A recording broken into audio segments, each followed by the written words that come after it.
listening to Proof Text, a Glossa House podcast by Dr. T. Michael W. Halcomb, Dr. Fredrick J. Long, Dr. Mario Melendez, Dr. Jennifer Noonan, and J. M. Smith.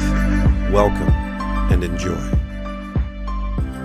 Hello and welcome to Proof Text. I'm Michael Halcomb. I am here with Dr. Fred Long, and this is a GrammarPoint episode.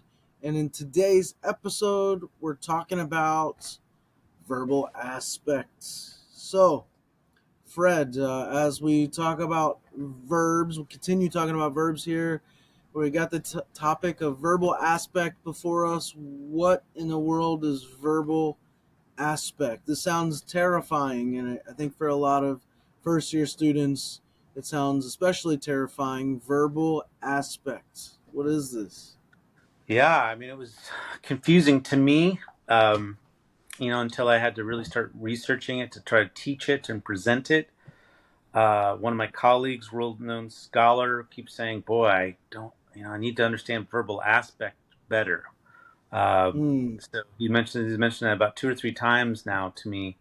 So I don't know if he's inviting me to try to explain it to him or what, but yeah, so verbal aspect, we don't teach it as a discrete topic in beginning Greek. We basically come at it from the angle of tense. We learn present, imperfect, future, aorist, perfect, pluperfect tenses. And then we sneak in verbal aspect. And that's why I think it can be confusing to people. But as far as I understand it, and there are still monographs right now, there's just a recent one out by, is it Matthewson? I think the grammarian who wrote the grammar with Imig. I forget his first name. I think it's him, or it might be Imig. I forget. They just came out with a new book on, I think, tense and verbal aspect or something. So hot off the press. I haven't read it yet. But so to my understanding, most languages have 2 main verbal aspects. So I can't validate that. You'd have to speak to that with your MA in computational linguistics. Imperfective and perfective aspect. Imperfective is open, kind of ongoing. Perfective is viewed as a whole or complete. Stanley Porter says complete or completed, the D being in parentheses. I'd go with that these understandings. So then there's also, though, Greek has a stative verbal aspect or resultative, which would be seen in the perfect tense. But one person in the book edited by Steve Runge and Christopher Fresh called The Greek Verb Revisited, he calls the perfect tense, he wants to call it the combinative tense. And forgive me for not knowing his name off the top of my head. Mike Aubrey, probably. Probably. And I think that there's some wisdom in that. So it's a combining of imperfective and perfective aspect. So the present tense and imperfect tense are reflective of imperfective aspect, ongoingness or openness. Whereas the aorist tense is perfective. Well, the perfect tense in Greek has this ongoingness until it comes to a culmination, perfect aspect, completed, ongoing until completed. And so that kind of makes sense to me. And when you look at some of the endings on the perfect, it is combining aorist-looking kind of endings, except with a kappa. It also uses secondary endings. It also uses primary middle passive endings.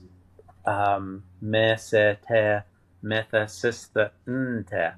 So it's rather interesting in terms of the forms. It seems to kind of match that. Now, so in terms of what this means, well, then you have the future tense, which is kind of maybe expectant of something in the future. It's kind of related to the subjunctive mood, which sometimes is formed with a sigma, in the aorist at least. So those are the main verbal aspects. What is particularly intriguing is how many ways Greek can form past tense, because you have imperfect tense, aorist tense, perfect tense, pluperfect tense, and then you have historic present use.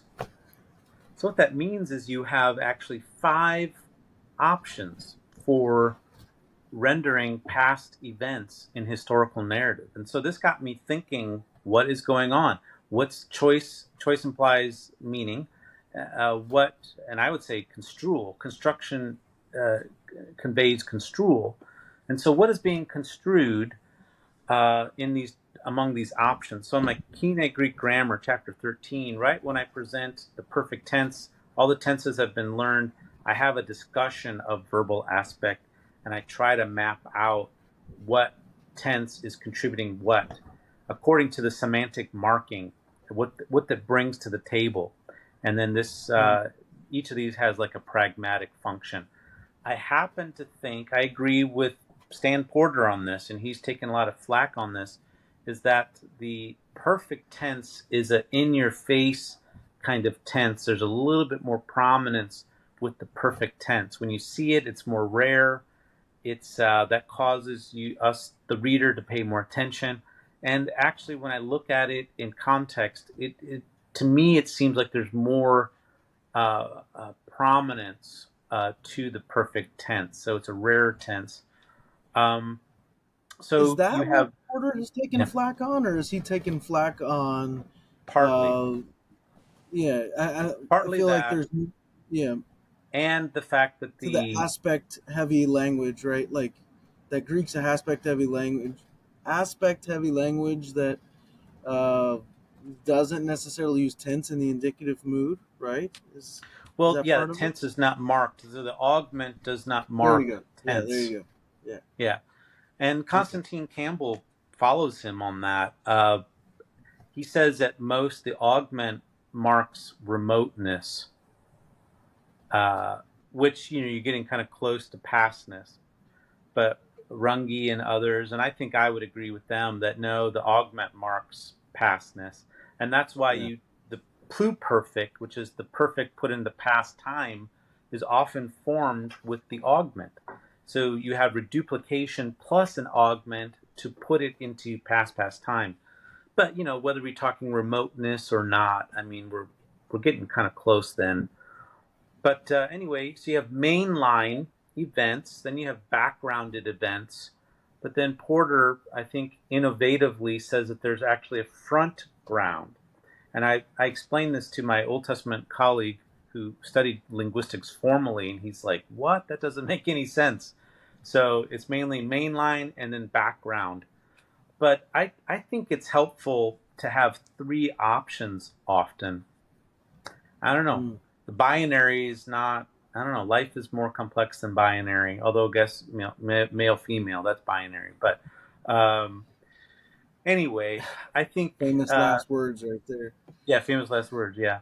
So anyway, that's my understanding, that the verbal aspect is can help us think through what's happening with the events as the author is portraying them. The author is making choices of which tense to render certain events, and that choice is context and message driven, and Mm. it's a matter of construal. How does the author want to convey the action?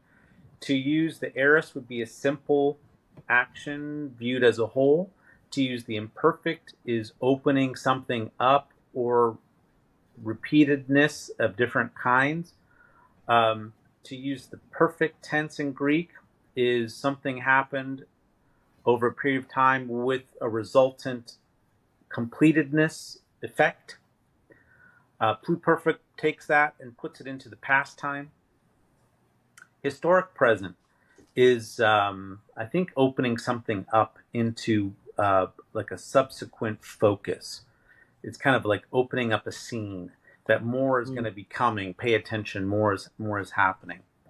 So that's my understanding of summarizing the work of many others. Yeah. So if you want to see some cool charts and a discussion, look at my Kine Greek Grammar pages 245, 46, and 47. And I work through some examples there. Yeah. There's that you mentioned the essay in the Runge and Fresh volume, and then Yeah. um, Aubrey and Nick Ellis and Mark Dubus, Yes. they had an article in Jet's Journal of the Evangelical Theological Society. I think you can get that for free online, where they're arguing that Greek is aspect prominent, but it also incorporates tense right within the indicative mood. I like that model, and then they do offer that perfective imperfective combinative perspective, and then I think the way that they're defining aspect is uh, a situation a situation's internal temporal structure, which is kind of a wordy way to think about it, but Mm. uh, a situation. So you're talking about like how the author's viewing the thing, but a situation or perhaps an author's internal temporal structure, and so Mhm. that kind of fits too with what you're talking about, right? Um, Background, present, combinative. Although you have that, you're adding the foreground kind of thing, but yeah. So there's a lot going on, right, in biblical studies, and there's a lot being argued and hashed out over Yep. the notion of verbal aspect, which is one of the reasons it's often so confusing for students. The Mm. reality is, right, a lot of people who are hired as Greek professors, one, aren't as up on the literature as they should be, but two, even Mm. if they are up on the literature, there's so much of the literature that uh, it's sometimes difficult to parse through the the varying degrees of detail. You know. Yeah. Yeah. That's right. It's technical and it's being debated, and apparently Greek is a verbal aspect language. So languages tend to be either mood based, tense based, or verbal aspect based. Greek probably is verbal aspect based, but it has been taught as tense based. And so one of the Mm, articles in the Greek Verb Revisited, the essays, uh, tries to make a case that, yeah, we need to lean into this differently. I think it's Nick Ellis. Yeah. Aspect mm. prominence is the beginning of his essay. And he makes a pretty strong case. And then what implications that has for our pedagogy. And yeah, Hmm. that would help us, I Excellent. think. Yeah. Well, thanks everyone for listening. Hit the like button, subscribe button. Best of all, hit the share button. And we hope that helps. Interested in growing your ancient language skills but not sure where to start? Glossa House can help. From illustrated readers and short stories to lexicons and grammars, Glossa House offers a variety of resources for beginning, intermediate, and experienced ancient language learners. Head to glossahouse.com today.